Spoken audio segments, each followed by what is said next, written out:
Bonjour à toutes et à tous et bienvenue dans cette nouvelle vidéo, nouveau retour de lecture et ici je vais vous parler du dernier Paul Cleave, enfin je crois que ça se dit Cleave, arrêtez-moi si je me trompe dans les commentaires, n'hésitez pas. Donc Sans un bruit, donc le dernier Paul Cleave sorti début novembre, donc c'est encore tout frais, tout nouveau, tout beau et avant tout je remercie les éditions Sonatine pour le service presse via le site NetGalley, donc je me suis inscrit sur NetGalley, j'ai vu que le Paul Cleave, le dernier, était disponible à la demande, j'ai demandé et les éditions Sonatine ont accepté ma demande de service presse via ce site. Donc je remercie tout ce petit monde de m'avoir permis de le lire. Donc c'est un site où on peut le lire uniquement en e-book, donc ce qui est déjà pas mal finalement. Et donc allons-y, c'est parti, je vais vous lire le résumé sans plus attendre. Auteurs de thrillers écrits à quatre mains, Cameron et Lisa Murdoch jouissent d'une confortable notoriété à Christchurch, où ils mènent une existence paisible et heureuse. Certes, Zach, leur fils de 7 ans, peut être difficile à vivre, mais Cameron et Lisa font face, s'armant de patience. Jusqu'au jour où Zach disparaît en pleine nuit. Fugue, enlèvement, les Murdoch sont bouleversés, prêts à tout pour retrouver leur fils. Mais lorsque les médias s'emparent de l'affaire, une vidéo fait surface. Cameron, visiblement excédé par une crise de Zach, emportant son fils sous le bras pour le jeter dans la voiture. Le doute lentement s'insinue dans les esprits. Après tout, qui mieux qu'un auteur de romans policiers peut commettre le crime parfait? Dans la lignée directe de Ne fais confiance à personne et Cauchemar, Paul Cleave signe un nouveau thriller, blablabla. Et donc voilà, j'avoue que je l'ai accepté ce SP sur, enfin je l'ai demandé sur nom de l'auteur. J'ai pas trop lu le résumé avant, je me suis dit vas-y, c'est un auteur que je voulais découvrir parce que c'est le premier de cet auteur que je lis. Tout ce qui est les auteurs un peu nordiques, j'ai jamais trop voulu tenter, j'ai jamais osé. Et parce qu'on m'a toujours dit que c'était très particulier. Du coup, je me suis jamais lancé. Là, je me suis lancé. Donc, Paul Cliff, si vous ne le saviez pas, est néo-zélandais. Et donc, je me suis dit, vas-y, c'est le moment. NetGalley a accepté et tout. Donc, allons-y. Comme dirait Dora, allons-y, let's go.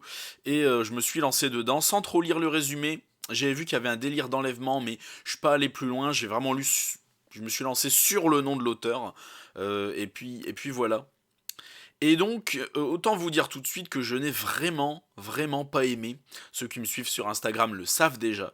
Mais j'ai vraiment pas aimé. Je suis désolé, d'ailleurs, pour la maison d'édition Sonatine, que j'estime beaucoup. J'aime beaucoup la maison d'édition Sonatine, qui je trouve d'habitude fait de la qualité. Sort de la qualité. Mais là non. Là, voilà, désolé, j'ai vraiment pas aimé ce Paul Cleave. Alors, on est venu me voir sur Instagram quand j'ai annoncé que je commençais à le lire. On m'a dit. Tu vas voir. Alors il y en a ils sont en mode ah il doit être trop bien et tout, Potlive trop bon auteur et tout. Donc j'avais déjà des grosses attentes. Et après par la suite quand j'ai annoncé que je le sur Instagram, d'ailleurs suis-moi sur Instagram les polars d'Alistair, c'est marqué là, lien dans la description.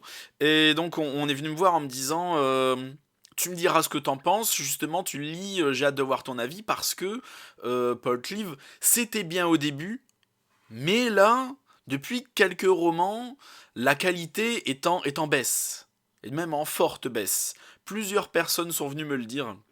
Donc j'ai dit bon, ok, on verra, tu vois, bon, on verra. J'étais parti sur un bon a priori parce que c'est un auteur que je connaissais un peu, on en avait dit du bien, du un peu moins bien, mais plus de bien, donc j'étais parti. Et c'est la déception, et je vais vous expliquer pourquoi point par point. Évidemment, déjà le titre en fait, Sans un bruit, donc évidemment, le fils de Lisa et Cameron Murdoch s'est fait enlever. Et donc évidemment un enlèvement qui s'est passé sans un bruit. Voilà. C'est le seul rapport avec le titre, parce que tout le reste, ça a absolument pas le délire de sans un bruit. Et donc je pense que le titre est mal choisi déjà. Ça aurait pu s'appeler autrement. Parce que c'est une affaire d'enlèvement finalement, donc sans un bruit, oui, le gamin s'est fait enlever sans un bruit. Enfin bon, je vais être un peu, j'allais dire virulent, mais non, j'ai vraiment pas aimé. Donc, comme vous le savez, moi je suis honnête. Quand je n'aime pas quelque chose, je le dis, je crache pas dans la soupe. J'y vais pas par quatre chemins. Et c'est pour ça que vous me suivez finalement. Donc là, je regarde juste mes petites notes parce que je suis les petites notes de mon téléphone. Si tu me connais, maintenant tu sais comment je fonctionne. Je vais passer au style d'écriture tout de suite avant de passer au scénario. Le style d'écriture, j'ai trouvé extrêmement simple. Je m'attendais à un truc, j'allais dire un truc de fou, c'est peut-être exagéré, mais je m'attendais à un très bon style d'écriture. Pas qu'il soit mauvais, hein, attention, me faites pas dire ce que j'ai pas dit, mais je l'ai trouvé extrêmement simple, avec des descriptions extrêmement répétitives, avec un vocabulaire, j'allais dire pas forcément limité, mais c'est pas la dinguerie non plus. Bon, ça raconte ce que ça doit raconter, il n'y a pas de style particulier. Ouais, ouais. C'est pas un défaut en soi, mais je m'attendais à quelque chose et je l'ai pas eu. C'est ça le truc. Donc j'ai envie de dire tant pis. C'est tout. Y a rien de particulier. Ensuite, on va parler déjà de cette affaire d'enlèvement. Donc, rassurez-vous, je ne vais pas spoiler. Ou si jamais je vais spoiler, je vous le dirai. Donc, ne vous en faites pas pour l'instant, y a aucun problème. Déjà, les parents, Lisa et Cameron Murdoch, c'est pas forcément des bons parents, en fait. Je trouve. C'est pas les plus mauvais parents de la Terre, mais. Alors, il faut savoir que leur fils Zach est un enfant difficile. Est vraiment un enfant très difficile. Donc apparemment ils ont essayé de faire tous les diagnostics de la Terre et le gamin n'a aucun problème, il n'a aucun handicap ni physique ni mental. Et donc tout va bien de ce côté-là. C'est juste un gamin chiant. C'est juste un gamin super chiant. Je travaille avec les enfants depuis très longtemps, surtout les maternelles. Et voilà, je n'ai pas peur de le dire. Voilà, il y a des gamins chiants, relous, qui n'ont aucun problème. Hein, c'est pas dû à un problème, mais ils sont juste chiants. Et là, Zach en fait partie. Leur fils s'appelle Zach, donc Zach en fait partie. Et c'est un gamin difficilement gérable. Et ils ne le gèrent pas forcément de la bonne manière. Ils n'ont pas les bonnes solutions. Après, ça reste c'est pas des spécialistes, voilà, c'est des parents qui font ce qu'ils peuvent, hein, j'en suis conscient. Mais il y a certains trucs, c'est un peu de la logique. En fait, même si ton gamin il pique une crise, tu le chopes pas par le bras et tu le mets pas sous le bras en le balançant à moitié, quoi. Non, on ne fait pas ça. Tu m'étonnes qu'après, il y a des gens que ça aille choquer. Moi, je serais le premier choqué aussi. Enfin bon, il y a plein de petits trucs comme ça, déjà de par comment ils élèvent leurs gosses. Pas top. Mauvais flic aussi, j'ai marqué. Oui, alors les flics, comment dire, je pense que c'est le comble de l'incompétence, en fait. Ça fait même assez peur. Si un jour j'ai un problème et que j'ai besoin de la police, je ne veux pas que ce soit eux. Surtout pas. Mais alors, surtout pas. Ils tombent dans tous les pièges, ils prennent toutes les mauvaises directions possibles. C'est juste une horreur, quoi. Ils ont un a priori sur les parents qui est vraiment pas permis. Ce qui est ultra cliché, en fait, finalement. Je vais parler du scénario un peu plus avant, bientôt. Bah justement, c'est le point suivant et c'est de là que je vais plus parler un peu plus des flics. Scénario, j'ai marqué scénario ultra basique, digne d'un film américain de l'après-midi, car c'est le cas.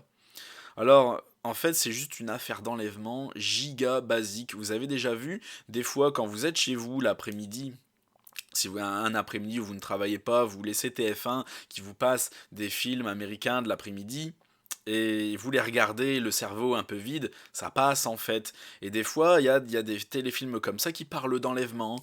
Et ben là, c'est le cas. Vous voyez ce genre de téléfilm où le gamin se fait enlever de manière impromptue, tu vois.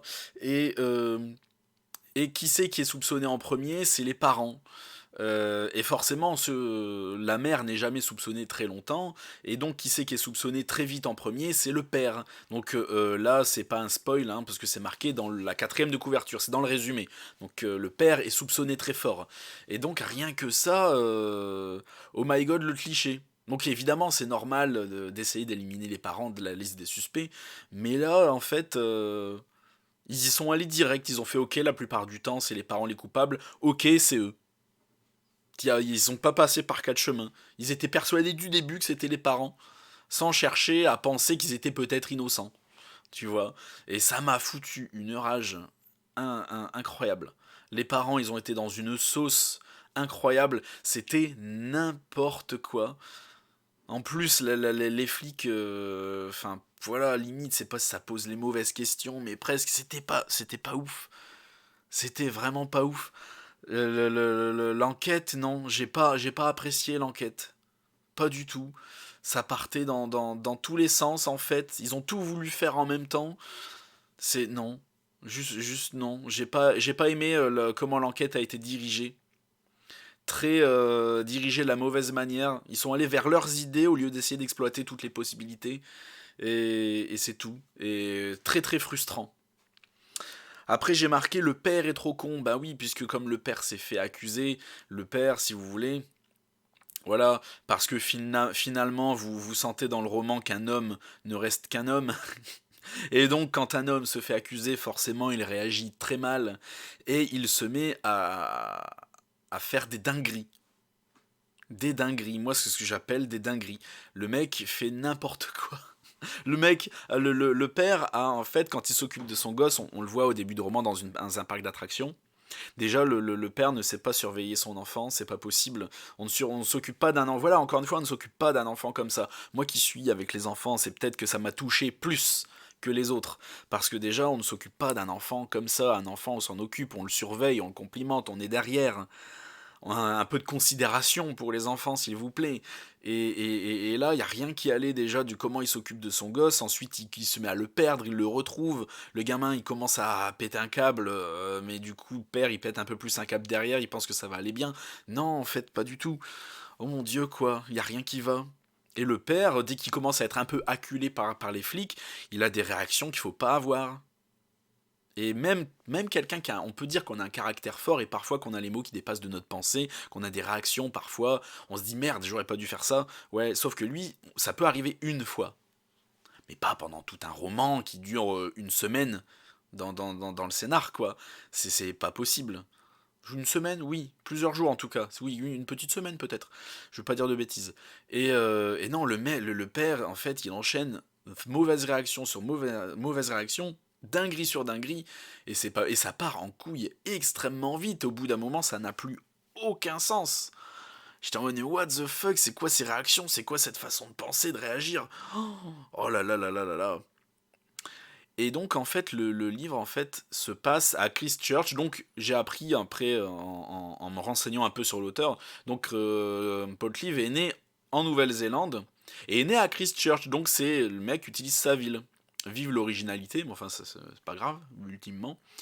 Et il donne quand même une super mauvaise image du pays. Genre les gens réagissent tout le temps mal quoi qu'on leur dise, ils sont vraiment trop cons, ils savent pas se gérer leurs émotions, ils sont obligés de passer des messages de prévention à la télé sur comment ils doivent vivre parce que sinon ils y penseraient pas eux-mêmes, même pour des trucs hyper logiques. C'est un truc de fou.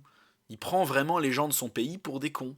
Après je ne connais pas la situation de la Nouvelle-Zélande, mais j'ai tendance en fait, voilà, moi je suis pour l'adage, c'est pas qu'il faut pas prendre les gens pour des cons, mais il faut pas forcément que ça se voit.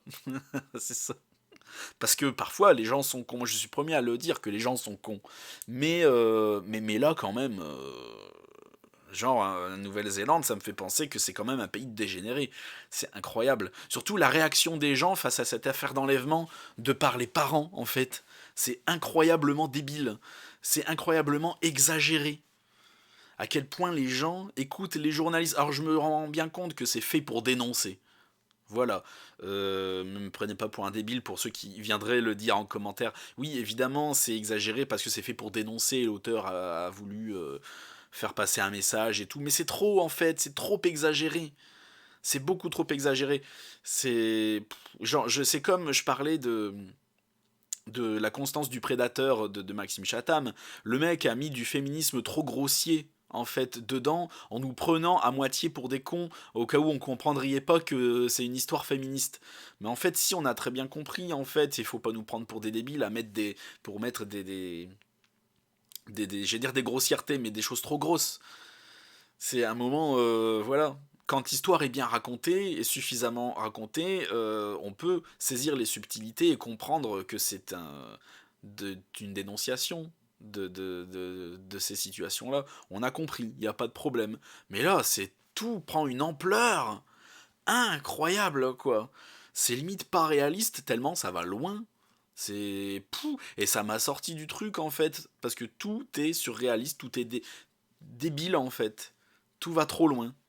Après, vraiment, la façon de faire avec les soi-disant plot twists, évidemment, on vous en doutez, si on met le père à tel point en avant qu'il est coupable, évidemment qu'il n'est pas coupable.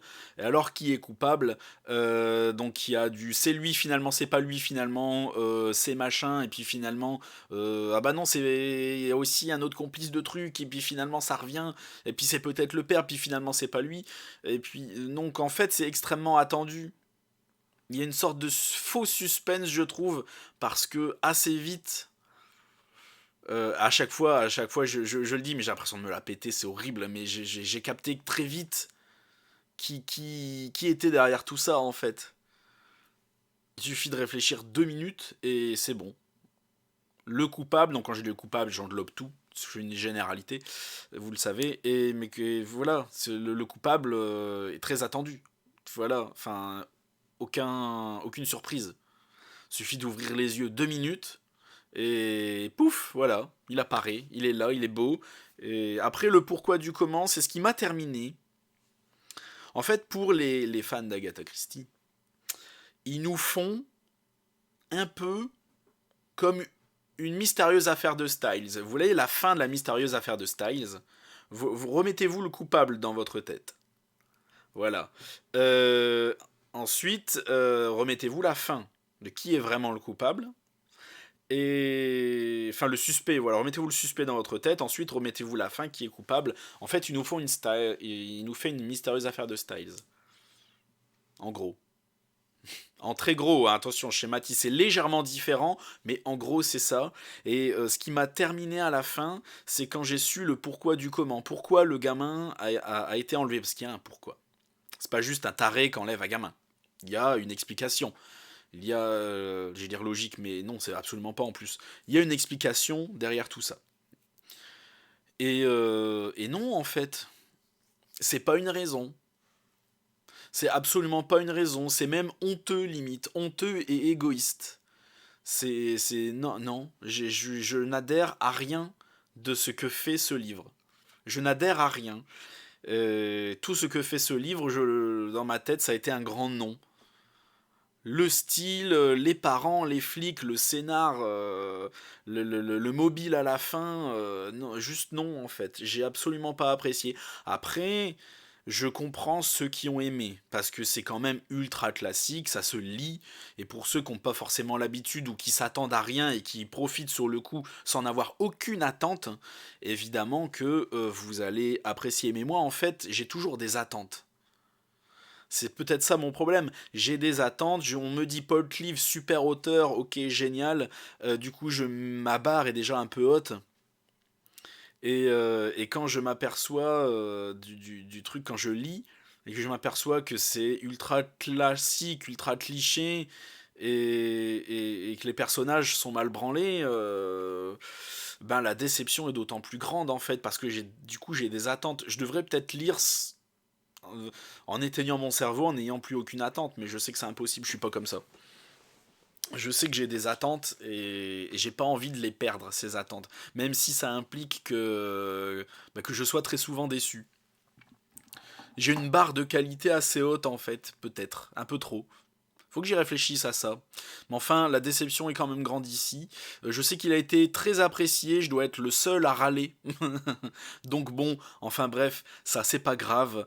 J'espère que mon avis a quand même été assez instructif, constructif et intéressant. Je m'efforce, je m'y efforce. En tout cas, ce qui soit, voilà, je ne veux pas taper gratuitement dessus, je n'aime pas et je dis toujours pourquoi. Et là, je pense avoir été assez clair du pourquoi. Donc merci à tous d'avoir regardé la vidéo jusqu'au bout, n'hésite pas à la liker, à la commenter, à la partager, et n'hésite pas à t'abonner à la chaîne si ce n'est pas déjà fait. Je fais 1 ou 2 lives par mois de temps en temps, je voudrais en faire plus mais je bosse donc je sais pas que ça à foutre. Donc de temps en temps je fais des lives sur Twitch, Alistair Live, lien dans la description. Mon Instagram aussi, où je raconte toute ma vie ou toutes mes lectures, et tout ça. Donc dans mes stories. Voilà, donc n'hésite pas à t'abonner.